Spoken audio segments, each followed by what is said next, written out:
Now, coming to the day of Arafah. It's a special occasion, the day of Arafah. The day of Arafah, Ikhwani, is the 9th of Dhul Hijjah. And this year happens to be on the day of Jumu'ah. Is there any specialty about it? No. There's going to be, for example, a multiple of Hajj. If I do this Hajj this year, I've heard some people, when I was a kid, when I used to make Hajj, I remember that if you have made a Hajj and it happens to be the day of Arafah is on the day of Jumu'ah, it's equivalent to 7 Hajj. MashaAllah. Where is this coming from? Not correct. But it did happen at the time of the Prophet of Allah that the Jumu'ah and the day of Arafah synchronized. They were on one day. How did we know that? We knew that from the following hadith. Hadith number 1. In Sahih Bukhari, Tariq ibn Shihab, he says, a Jewish man came to Umar al-Khattab in the reign of his Khilafah, when he was a Khalifa. He said, Ya Amir al-Mu'minin. This Jewish man, we believe from other narrations, is to be Ka'b ibn Mata, Jewish rabbi. Ya Amir al-Mu'minin, O leader of the believers. Ayatun taqra'unaha fi kitabikum. A verse which you recite in your book. In your book, that means not his book. He's not a believer yet. In your book, the Quran. لو نزلت علينا معشر اليهود لاتخذنا يومها عيد. If this verse was revealed to us, the Jews, we would have taken the day upon which it was revealed as a day of festival, Eid, celebration. He said, which verses are you talking about? He said, اليوم أكملت لكم دينكم وأتممت عليكم نعمتي وَرَضِيتُ لَكُمُ الْإِسْلَامَ دِينًا. Today I have completed for you your religion. It is your religion. No religion without you. And there will be no you without the religion. That's the equation. دِينًا. وَأَتْمَمْتُ عَلَيْكُمْ نِعْمَتِي. And I have accomplished for you my favors. وَرَضِيتُ لَكُمُ الْإِسْلَامَ دِينًا. And I have chosen Islam to be your religion. Allah. This is the ayah which says that the deen is completed, ya ikhwan. It was completed. Umar al-Khattab, he said, Wallahi, I know the day upon which it was revealed, and also the place where it was revealed. It was revealed unto the Prophet of Allah when he was in Arafah. And it happened to be the day of Arafah. And also it was the day of Jumu'ah. Now, Abdullah ibn Abbas, he says, it was sent down, this ayah, on double feast day. What are the feast days here? Jumu'ah and Arafah. نزلت في يوم عيدين. إخواني. First of all, this ayah captures the person who is a disbeliever. It does not capture the eyes, unfortunately, of the believer. The disbeliever, when he sees this ayah, it captures him. This is when a person was a Jewish. And he was a searching of the haqq. So he must have read from Fatiha up to that verse in order to reach this verse. He read it with comprehending, understanding. Listen, he read the Fatiha. So he read the Fatiha. That's the first chapter. Then he read Al-Baqarah, and then the second chapter. Then he read the third one, Ali Imran. Then he read Al-Nisa. Then after that, he read Al-Ma'idah. From Al-Ma'idah, he read verse 1, verse 2, and then the third verse, not the beginning of that verse, even in the middle of the verse. So this Jewish man, he had read all of that to reach that verse, to see that's a verse. It's a part of a verse, not even a verse. Once I was listening to an old woman who embraced Islam. Please, YouTube it. Is that a good verb now? YouTube it, Google it, YouTube it. An old woman. I think Ahmed will help us now. We just told me the old woman who was American, whom she had embraced Islam through her daughter. And she's an old woman. She embraced Islam well after maybe above 80. And when she was explaining about the deen, it was so sincere, her crying eyes. She was telling her daughter, where were you hiding this deen? She was sincere. And she was saying to Allah, whatever his Lord is, supreme, she believes, oh Lord, whoever you are, show me what is the way and I will follow it. She said that number of times. Suddenly her daughter, she hasn't seen for a long time, she knocks on her door. She opens the door and she sees a scarf. Never seen a daughter of hers a scarf. And then she comes in, and the daughter is saying, I didn't know what to do. Shall I start to tell my mother? But she said to me, what is this? And she saw me as well in my room praying. Well, what is that prayer? Until she said to her, okay, during the night, because her sister was there, I will talk to you, Mom. 11 o'clock till 12 o'clock, maybe an hour. And this old woman, she straight away embraces Islam. What I'm quoting this for is that when she said, she read the Quran, she got the Quran in her hand, and she said, when I read this verse, اليوم أكملت لكم دينكم, she did not know about this Jewish man or this hadith. This ayah penetrated her heart.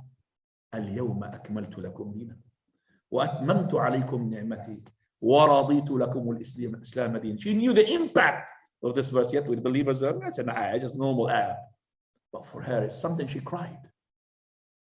She cried, Ikhwani. Every person, there's a special ayah will touch him if he's a non-Muslim. If he's more Muslim, a special ayah will touch him. I moved to Winter Haven to be with my twin sister.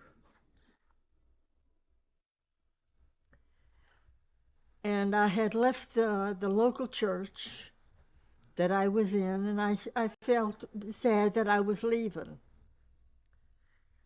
But when I think about it, I've been in many, many denominations, in and out, in and out. And the local church was the last church that I was in. And one evening, I just decided to go to God. For no reason at all, I just went to God in prayer and asked Him that I wanted the truth, no matter what it takes. Well, I said this 3 different times, 3 different days. And then one night I was ready to retire when with the doorbell rang and my twin said, your daughter's here. And I says, my daughter, which one? And she said, Lou. So anyway, I went to greet her and came back, and I saw her, she was all covered differently. I'm an American citizen, born in a suburb of Chicago, Illinois, called Evergreen Park. And both of my parents were born in Chicago, Illinois. My mother's side of the family was Roman Catholic. My father's side, Protestant. I had mentioned to my daughter, oh, Lou, I've been praying for the truth, no matter what it takes. And I said this 3 different times. I returned to the United States and I went to my mother. I was praying constantly at my mother's house for guidance from God as to whether or not I should say anything to my mother about who I was or what I believed. I was praying actually to my God that if my mother's heart is ready to hear this information, then give me a sign. Let her come to me. If she comes to me and asks me, I will say something to her. Otherwise, I will remain silent. One afternoon, I was in the middle of my prayers. I was in prostration, and she walked into my bedroom and walked out. Because I saw her kneeling that night, and she was prostrated. And that seemed strange to me. At 7 o'clock in the morning, my mother came to me waking me up from sleep and asking me 2 specific questions. She said, I'm so sorry to disturb you, but I just have to ask you 2 things. And I said, well, go ahead, Mom, what is it? And she said to me, are you still a Christian?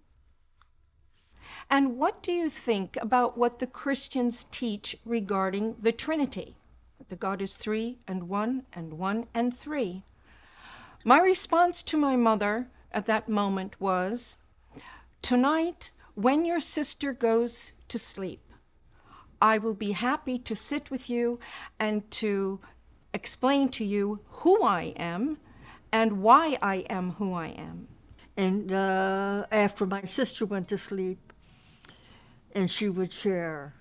So at 12 o'clock that night, my mother's sister went to sleep, and Mom and I gathered around a small table in a breakfast nook of the kitchen.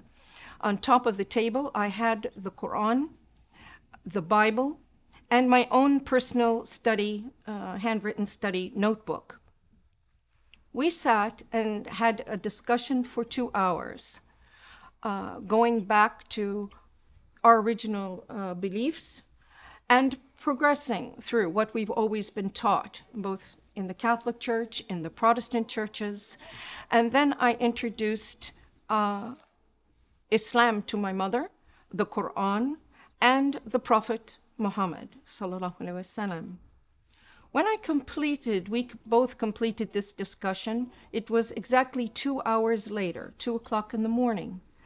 And my mother reached over on the table. I picked up the Quran and held it to my face and kissed it. I stated, why hasn't anyone told us about this? Why hasn't anyone told us about this? Noor taught me how to pray, how to wash before prayer, how to perform the correct body movements for ritual prayer, and encourage her to memorize the opening chapter or surah of the Quran, which is called the opening in Arabic, Al-Fatiha, and to memorize this in English. In English and some in Arabic. She was memorizing and working on memorizing this in English so that she would have a clear understanding of the meaning of her prayer first, and then gradually she progressed. So then I continued with my reading and studying the Quran. After I completed my mother in her house and I felt comfortable that she was fine, I left my mother's home to take care of some personal matters of myself. I've been in Islam for many years, reading and studying and praying. And then one night, Allah guided me to an ayat and a surah, and it mentioned, this day I have completed my favor upon you.